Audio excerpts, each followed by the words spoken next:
miracle was turning water into wine at Cana, right?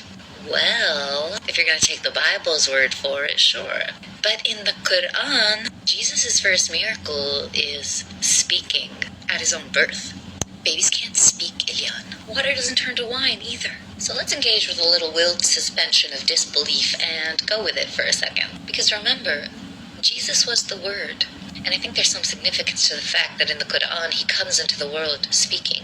But besides that, in the context of the Qur'an, why does he speak? So let's imagine you're Mary. Your dad is a well-known priest. Community is very conservative, very religious. You're unmarried. And all of a sudden you show up to the village party pregnant. Just imagine the kind of tales going around town. So to prove her innocence, Mary needed a miracle.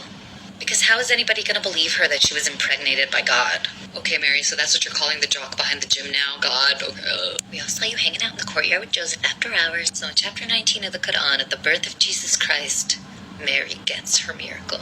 Now, there's a lot of interesting symbolism in the story of birth of Christ in the Qur'an. I'm not going to get into it now, but you know where to tell me if you want me to talk about it in another video. But basically, Mary goes and hides in a chamber that is facing east, as in she's facing the rise of the sun.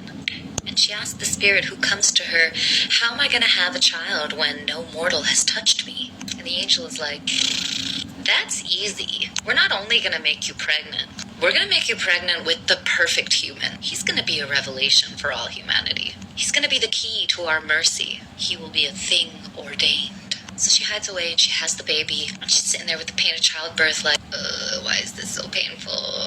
And the angel was like, girl, stop hiding under this palm tree and go show your son to the people. So she did. And the people were like, Mary, what did you do? Or better yet, who did you do?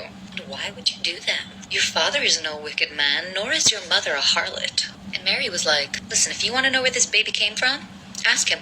And they were like, ask the baby? How do we talk to one who is in a cradle? Mary, you are still weird as ever. And then to everyone's surprise, baby Yeshua springs forth, saying, behold, I am the slave of Allah. He has given me the scriptures and appointed me, the prophet.